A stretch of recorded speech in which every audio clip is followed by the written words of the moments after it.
Hello everybody, JAZZIZ online editor Matt Micucci here, welcoming you to a new episode of JAZZIZ Travel. This is a podcast series that explores jazz and creative music in all four corners of the globe, touching on cross-cultural projects, different music traditions and more, through conversations with or about groundbreaking, innovative and visionary artists. And today is a very special episode, as we will be speaking with the great Bill Charlap, one of the premier jazz pianists of his generation. Charlap recently returned to Blue Note Records to release Street of Dreams. This is his latest album with his acclaimed trio, featuring Peter Washington on bass and Kenny Washington on drums. And it's a reflection of the literal and metaphorical road travelled together by these three musicians during the nearly 25 years since the trio's formation. But it's also a loving tribute to Charlap's very own New York City.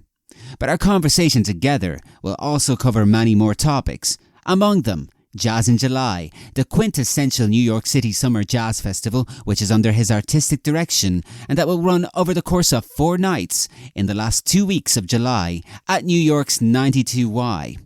So without further ado, fire up an Audio Teeny and listen to the audio waves as they fly through the air. Here is the great Bill Charlap. Bill, welcome to JAZZIZ Travel. I'm delighted to be here with you, Matt. It's such a pleasure to have you. And, there's so much that I want to ask you. But first of all, seeing as this is JAZZIZ Travel, I'd like to ask you, even though I kind of think I know what the answer is going to be, what part of the world are you speaking to us from right now? Right now, I'm in West Orange, New Jersey, where I reside. I'm in the west of Ireland, as usual, in Yes. Galway, in Ireland. It's a beautiful sunny day. Lovely. And it's a great day to talk with you. I'm such a fan of yours and I love your music, and there is so much that I would want to talk about, but I kind of picked out a few topics to kind of focus on. And the first one of these, of course, is your latest album, Street of Dreams, with your acclaimed trio, and I read about this release early on, before it came out, the album, that part of it was meant as a reflection on the literal and metaphorical road traveled together by you and your longtime collaborators, Peter Washington and Kenny Washington. So I'd like to use this observation by starting off and asking you about the origins of this trio and why you guys have managed to remain together and make amazing music all of this time. What's the secret? Well, the secret is chemistry, and fortunately and unfortunately, that's not something that you can force. It either happens or it doesn't. In 1997, in December, we made our first record. It was made on the Crisscross label, and it's called All Through the Night. And the first piece that we played on that record is the first tune on All Through the Night, and it's All Through the Night. And the chemistry that we have, the three of us together, is there instantly. That's actually the very first time that we played. And you can hear it. I think we had one rehearsal before, very quick rehearsal, just to put tops and tails on the songs. But that wasn't really playing. That's the secret. The secret is that we have evolved individually and evolved together, and that the trust and chemistry has only grown like it does in any really magical relationship. It's a gift. It's like me and Rini Rosnes, my wife. We knew right away that we had this fantastic groove together and that there was potential to continue to expand our individual and collective universes. So that's the reason. We've also been fortunate in that the trio that is, that we've continued to play together, that we've had many opportunities to play all over the world with great frequency, to record, and to always make the music that we believe in. Well, Street of Dreams also happens to be a celebration of New York City. First of all, New York City is my home. I grew up here on East 51st Street. Kenny Washington is a New Yorker from birth. Peter Washington is originally from Los Angeles, but has been in New York ever since his very early 20s. And New York is the center of my geographical universe. And also, well, I think that one of the ex-mayors, Ed Koch, once said, and I'm paraphrasing and changing it a little bit, but he said something like, if you're one in a million, there's 10 of you in New York. And there's something to that, in that the energy is so intense. You're surrounded by so much great thinking and the work ethic and the intensity and the pace and the dreams and the low end and the high end. It's all here, and it's all right next to each other. And also, well, if you took a snapshot, if you took one of those throwaway cameras, which are now going to be antiques at some point, but if you took your iPhone and you just lifted it up on a New York City street anywhere, you didn't even look, pretty much, on a crowded street, that is, and you just took a photo, you're going to see people of all races, people of all ages, people of all proclivities. You're just going to see it all. You just take about 5 photos, turn your camera all different ways in Times Square. You're going to see everything. So that's one of the great things about New York. So Street of Dreams is naturally a celebration of New York because pretty much everything I do is. The Vanguard is our home here. Jazz at Lincoln Center is our home. Birdland is our home. The 92nd Street Y is our home. And so is the American Ballet Theater and the Opera House and the Guggenheim Museum and the Bronx and Staten Island, too, as the song says. Right. All of that is reflected in some of the attitude of how we play. And, of course, Street of Dreams makes us think of the street. And everybody comes to New York with a dream of something that they want to accomplish or want to achieve. Some dreams are broken in two. Some dreams are made like new on the Street of Dreams. Mm-hmm. So that's how it works. And I guess that's part of it. It's just natural. You know, when we made this album, we made it in the most natural way. Of course, as you said, there was the coming out of the pandemic. All of these things are just the truth for all of us, being taken away from our audience. Although we performed as frequently as somebody could, we were performing for a virtual audience, performing for the eye of a camera. It was rather like doing a 1950s live television show. And that was intense in its own way. But of course, the intimacy of looking at the front row at the Village Vanguard and being able to look right in the eyes of somebody that I'm playing for and having a conversation with, boy, we all really miss that. And that's such an important part of communication in live music and dance and drama and all kinds of music, but especially for us as jazz musicians, as we're improvising all the time and we're telling a story and we're communicating with each other and with you, the listener. So there's all of that, and the idea that coming out of this, we come out with, hopefully, a new gratitude for what we've lost and perhaps what we've gained. So all of that is there, and I think it's reflected on the album. And when we recorded it, which was in May of last year, everyone was still just kind of coming out of their foxhole. And I remember we were recording at Sear Sound, which is on West 48th Street. It's a venerable recording studio with great history, and you can feel it. Even when you walk in the door, you can feel, well, you know, the 60s and 70s and just the way that the studio feels itself. And we walked in and had the brilliance of the engineer, who's called James Farber, who's one of the best that there is, if not the best, for our music. My preferred piano technician of the last 30 years, who's called Misha Brandsburg, who's a very brilliant technician, and this wonderful 9-foot Steinway that lives at Sear, that has its own kind of soul. It's got some grit to it. It's not quite the piano maybe that I'd want to play Chopin scherzos on, but I'm not playing Chopin scherzos. So Right.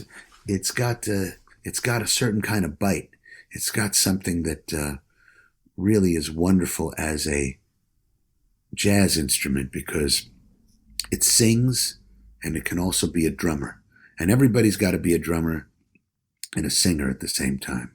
So with me and Kenny Washington and Peter Washington, we all walked in to a perfect recording environment. And basically what we did is we just played the way that we would play a set, something that flowed from beginning to end, where we really listened to each other. Pretty much all of those things, maybe with a small exception, are exactly in the order that we played them and the first take that we did them in. So we came in and then we went home. We came back the next day and we did 4 more songs. And then we went home. And that's the record. And it tells a story that's organic in that way. Of course, for us, we've been playing together for almost 25 years. So we were playing an engagement in Baltimore at the Keystone Corner about a week before. And I said, on the drive down, I asked the cats, listen, I'm thinking of about these 20 songs that we haven't recorded. What I would like is a knee-jerk reaction, yes or no. If I get 3 yeses, it goes in the play pile. If I get 1 no, it gets cast out. Obviously, more than 1 no, it gets cast out maybe for eternity. But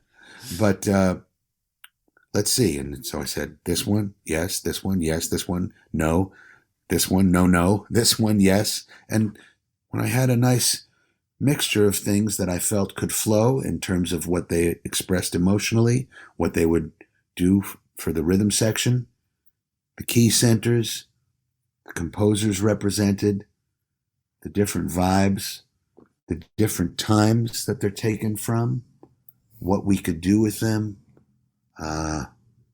all of that, then I knew I had a set that was going to work, that was going to flow, just like if we were playing a set at the Vanguard. And that's how we made the album. So there it is. Part of the organic feeling of it is just that it is exactly that.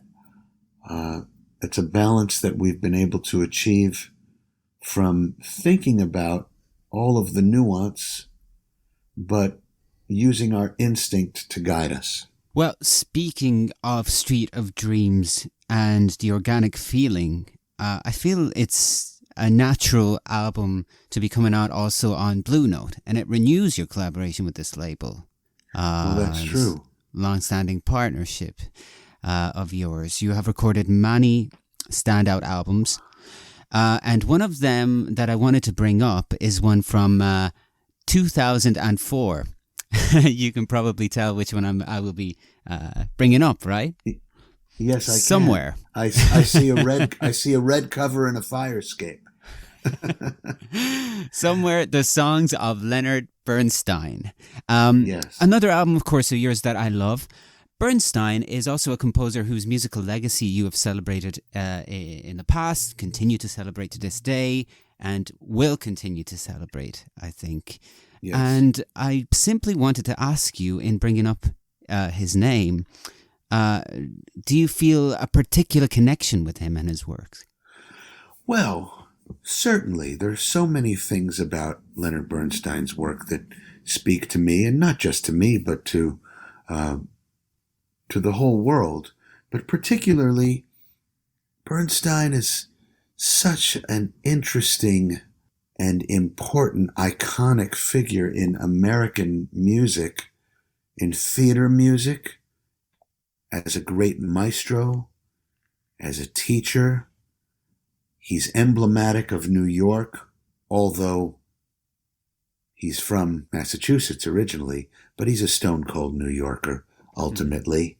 Of course, leading the New York Philharmonic for so many important years.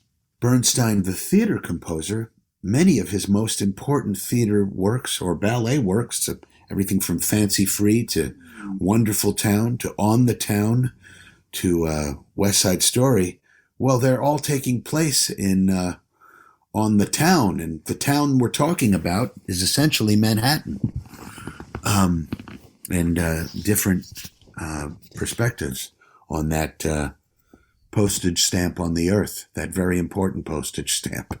Mm-hmm. Bernstein is visceral and intense and has such great rhythmic passion in his work, and he's Jewish, and he's a man of the theater.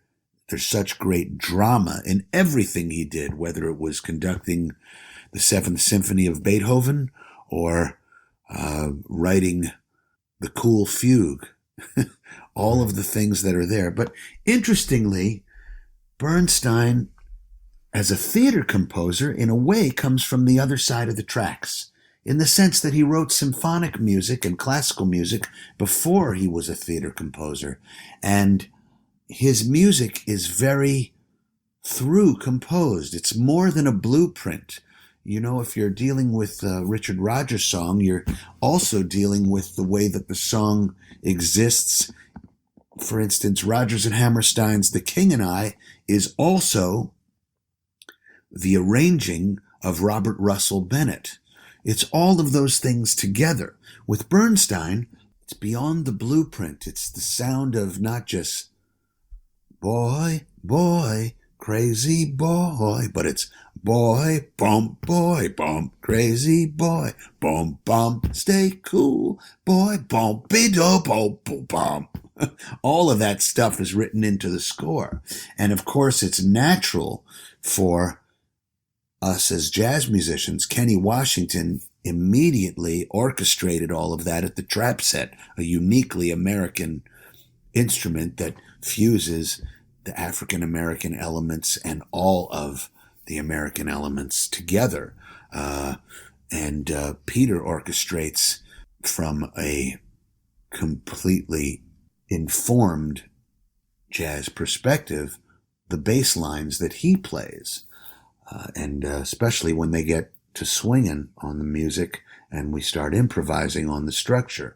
But the point I'm making is that Bernstein is really writing from the top to the bottom, and not just the blueprint of the melody and the harmony, but all of the structural and rhythmic underpinnings and dispositions and voicings. All of that is there, and that's quite different from a composer like Jerome Kern. And it means that when you play Bernstein's music, you have to think about it a bit differently. You have to think about it compositionally. At least I do. I don't want to do away with all of the things that he adds to the music, but I still want to find a way to interpret it so it comes out as our vision of Leonard Bernstein. Now, all of this happens, again, without really thinking about it. It's like any music theory or art history. The art is made first, the historian figures out what happened afterwards. Well, that's part of what I feel happens when I'm putting music together. I'm not thinking it's got to be this, it's got to be this. I let my instinct guide me as to what is right, and then afterwards I see what we've done. I mean, you brought up Jerome Kern, another artist whose works you have celebrated and continue to celebrate. And I'm glad that you brought that side of what you do up, that side of a historian, because it's something that I also wanted to ask you. Even when we take Street of Dreams, we see that you pay tribute to Dave Brubeck, Ellington, Strayhorn. You like to do that, considering all of this. Do you feel that it's an important part of what you do to also celebrate these artists? It's important and natural. It's not, for me, these composers are in the canon of the greatest composers of our music ever. So whether it's Dave Brubeck or Billy Strayhorn, who was, of course, a jazz writer and also a songwriter and also a pianist and also an orchestrator. He's a very unique figure. But Kenny Dorham, Horace Silver, Cedar Walton, Thelonious Monk, of course, who in a way is almost the greatest jazz composer of all. All of this music is part of the canon, and it's all music that we want to play, that I want to play, that puts balance and dimension to what I might do also interpreting Gershwin and Porter and Kern and Rogers and Ellington and Arlen and Irving Berlin. It's all of a piece. So it's important to me, but I would say it's more Pleasure. it's a pleasure. It's something that happens naturally. It's instinctive. It's just, it feels like a balance. You know, if I'm playing a set and I've just played a Vernon Duke song and a Gershwin song, maybe this is a good time to play something by Elmo Hope. I just like the way that it is all part of the experience and what it does for the rhythm section and how it keeps a freshness of perspective with everything that you read. You know, every chapter should be different. I brought up Bernstein, of course, because you will have a show at the New Jersey Performing Arts Center on June 17, where you will particularly highlight what you mentioned there, Bernstein's legacy within the canon of musical theatre. You brought up as well earlier, while speaking about your music, the art of storytelling. And considering also your background, your family background, do you feel like musical theatre is also something that has shaped the trajectory of your own music? Well, most certainly. Musical theatre exists in all arts also for me. I mean, listen, there's musical theatre to the Beatles' Abbey Road from start to finish. It tells a story from start to finish. Songs in the Key of Life of Stevie Wonder, etc. All of these things exist in that way. So, yes, certainly it influences me. I grew up with it. My father was Moose Charlap. He was a great theater composer. He wrote the music to Peter Pan with Carolyn Lee as lyricist. Songs like I'm Flying and I've Got a Crow and I Won't Grow Up and Tender Shepherd and many other popular songs that were recorded by people like Joe Williams and Rosemary Clooney and Sarah Vaughan and, well, etc., many others. My mother is a great popular singer of her generation, like Rosemary Clooney or Tony Bennett, a singer who sings the melody but also swings and interprets the lyric. She sang with Benny Goodman and toured with him and was a regular on the Mitch Miller Show, the Perry Como Show, Ed Sullivan. She was Grammy nominated in the 60s for John Kander and Fred Ebb's first hit tune, which was My Coloring Book. So I grew up around that, and there were people in my home that I didn't realize were the iconic people that they were. They were just people that I got to know and loved, like the great lyricist Yip Harburg, composer Charles Strauss, who was at one time my father's roommate, or Alan and Marilyn Bergman, who became two of my best friends in the world. All of these people were around me.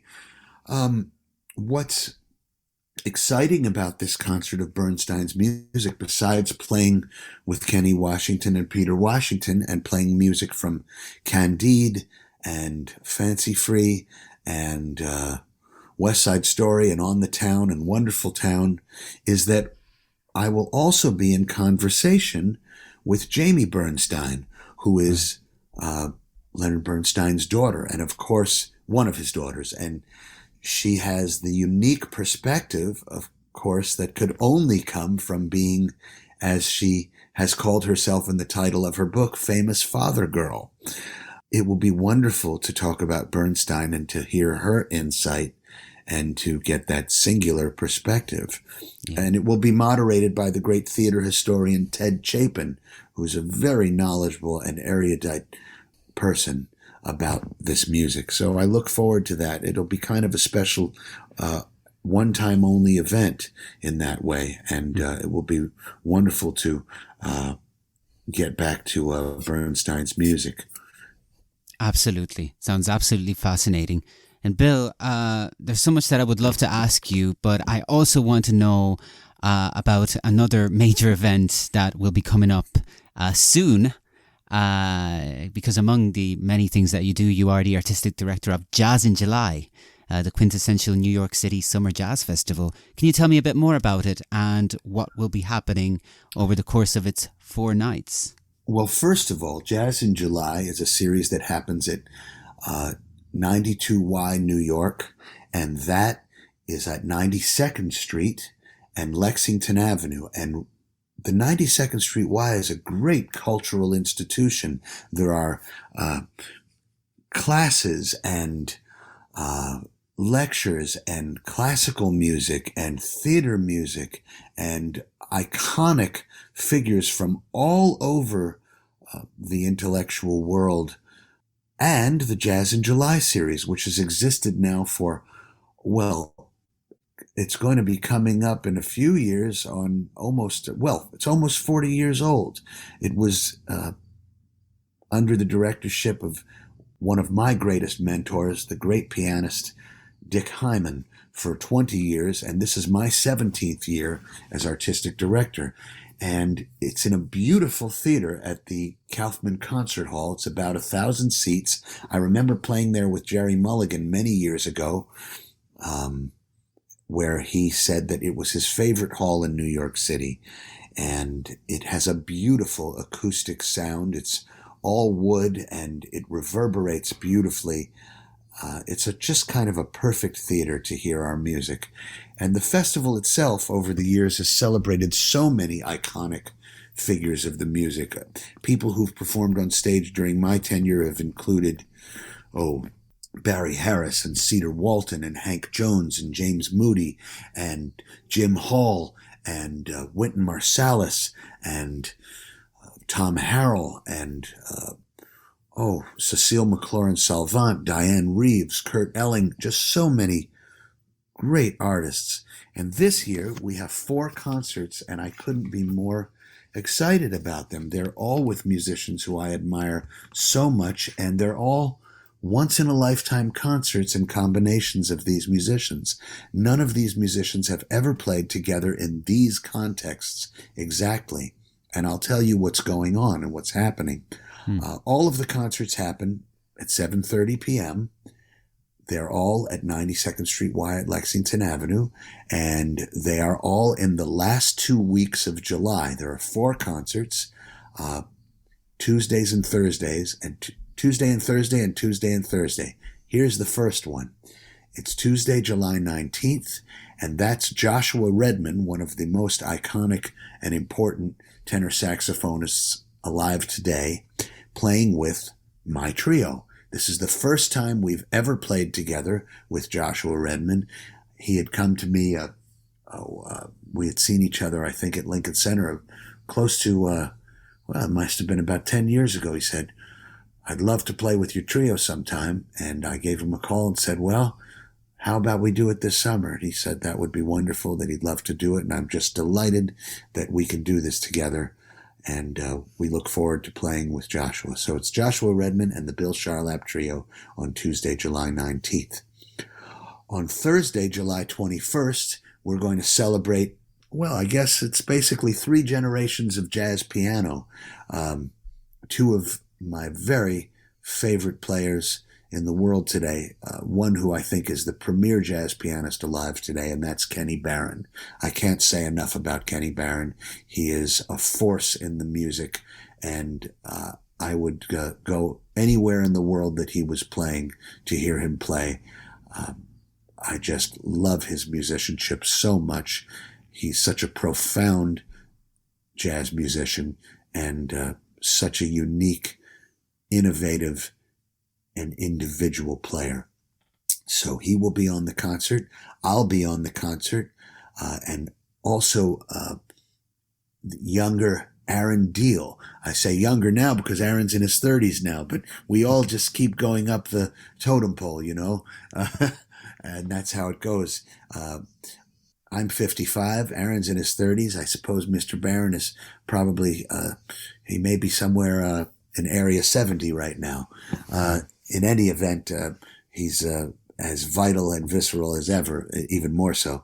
But the three of us will be playing together in various duo piano configurations, solo pianists, and also with an unbelievably wonderful rhythm section of the great Noriko Ueda at the bass. She's one of the bright lights in the world of jazz today. She plays, she's played with many artists, including Kenny Barron. Right now she's on the road with a group that my wife is the leader of, and that's a group called Artemis, one of the great groups in jazz today. They are 6 artists who are all leaders in their own right, and they all happen to be women, which is very exciting, hearing them perform together. The group is Nicole Glover at the tenor saxophone, Anat Cohen at the clarinet, Ingrid Jensen at the trumpet, Allison Miller at the drums, Noriko Ueda at the bass, and my wife Rini Rosnes at the helm and at the piano. So Noriko is playing bass, and the great Louis Nash, one of the world's greatest drummers, who has just played with everyone from McCoy Tyner to Oscar Peterson to Tommy Flanagan, just everyone in the world. He's one of my all-time favorites. And between that rhythm section, Kenny Barron, myself, and Aaron Deal, we're going to have a piano blowout, Thursday, July 21st. Sounds great. Tuesday, July 26th, will be a wonderful all-star event that includes the great Joe Lovano, who is, of course, a force on the tenor saxophone, a great visionary player who thrives in every context, and he always is exploring something new and always has some new thing to bring to the music in the various groups that he leads and has played in. The thing about Joe is that you hear the past, the present, and the future all at the same time in his playing. And I just love the way he plays. When with Joe Lovano will be the wonderful Warren Wolf, great vibraphonist who has made a big name for himself. He's right now playing, I just heard him in Palm Springs where I was playing with Dee Dee Bridgewater in a duet. We've been doing various duet concerts around the world, and it's just a pleasure performing like that with Dee Dee. And after us, I heard Christian McBride's Inside Straight with Jaleel Shaw and the great Carl Allen at the drums, Jaleel Shaw at the saxophones, and Christian at the bass, and Warren Wolf was playing the vibes, and just beautifully. He'll be on this concert. The rhythm section is one of the great rhythm sections in the world. In fact, I'll be touring in Europe with this rhythm section in October. The great David Wong at the bass, who played for many years with Jimmy Heath, and Carl Allen at the drums, who, well, among others, worked with Freddie Hubbard and, just so many great people. And they're a beautiful combination together. So, David Wong, Carl Allen, Joe Lovano, Warren Wolf, myself, and a special guest, somebody who'll be new to the Y stage and is really making a big name for herself. She's going to rise straight to the top and already is well on her way. She's called Samara Joy, and she is a marvelous singer.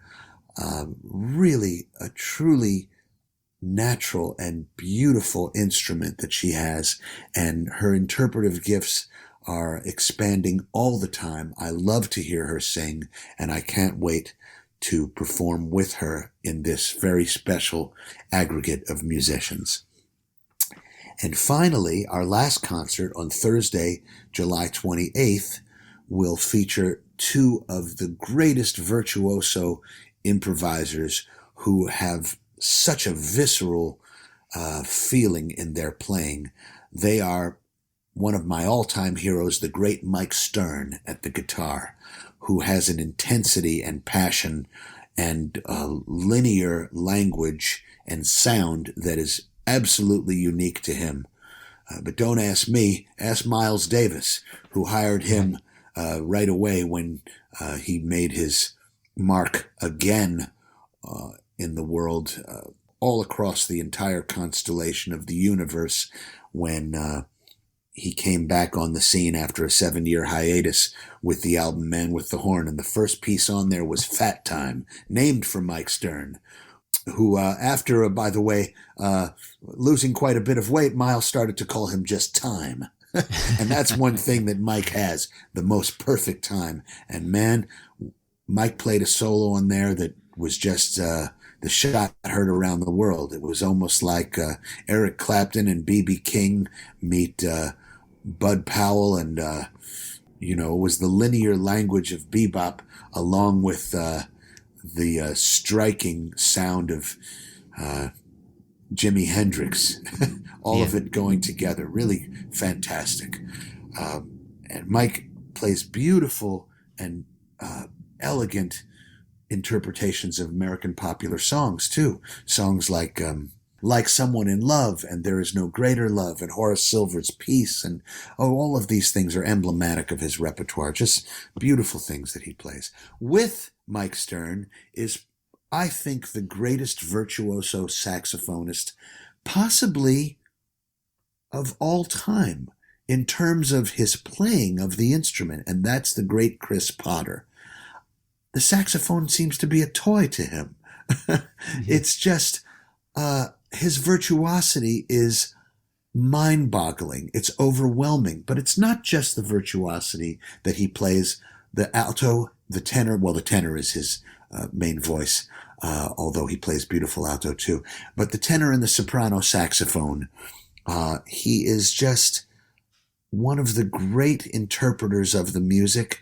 His language is, it's like a faucet that you can just turn on and it seems absolutely endless. It's a faucet connected to the Pacific Ocean. It will never run dry. It's really something.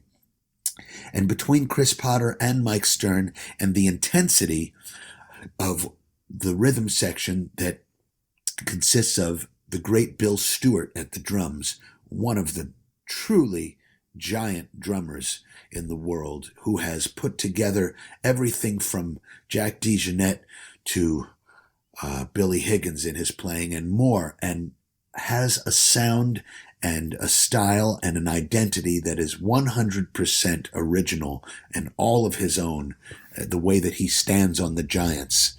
That's what really great jazz musicians do. There's no outsider art. It's not like something that it just comes out of a vacuum. It's an extension of that which came before, but by embracing and developing through the innovations that come before is where we find our own voice and our own innovation.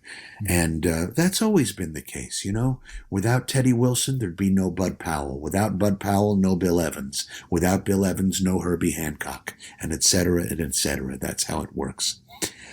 So, with Bill Stewart at the drums and the great Scott Colley at the bass, Scott is, what a voice he is. He's almost like a virtuosic extension of the music of Charlie Haydn, in a sense. That's what I hear in Scott, and many, many other things too. He's got a profound groove, great time, beautiful lines. He and Bill Stewart have a fantastic connection together. Rhythm sections, they're so important to me. And on these concerts, the 4 rhythm sections are so, they're 4 of my favorite rhythm sections.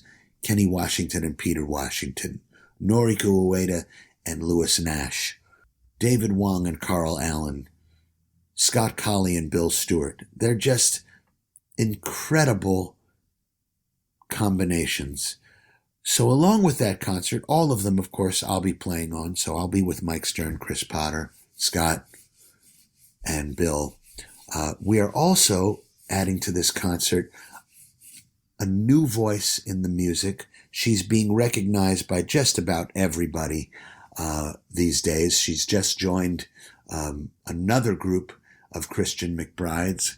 She's a member of Artemis, And she's just an unbelievable player who the second that anyone hears her, they say, whoa, there's a new voice on the scene that has to be reckoned with. And that's Nicole Glover. And she is just wonderful. And she'll be joining us also. So Mike Stern, Chris Potter, Nicole Glover, Bill Stewart, and Scott Colley and myself. And that's our last concert. So we have 4 magnificent concerts with some of the greatest voices in the world scene today. And the combinations are unique and really once in a lifetime. And the hall is absolutely beautiful and just big enough for concerts of this nature and just small enough to make it intimate as well. It sounds amazing, the lineup that you've got in store for the people. And Bill, it has been fascinating speaking with you. Thank you very much for joining us on this very special episode of JAZZIZ Travel. Thank you so much, Matt. It's been delightful to be here with you. I hope you enjoyed our conversation with Bill Charlap on this latest episode of JAZZIZ Travel. I remind you to keep up with all Bill Charlap events at billcharlap.com and find out more about New York's 92Y Jazz in July series as well. I hope you will join me next week for a brand new episode of JAZZIZ Travel and for more conversations with or about groundbreaking and visionary artists. And in the meantime, I urge you also to check out jazziz.com for more content on jazz and creative music at large, and subscribe for even more excellent content, including our digital magazines and all kinds of features about the music we know and love. Till the next time, this is Matt Micucci signing off. See you soon.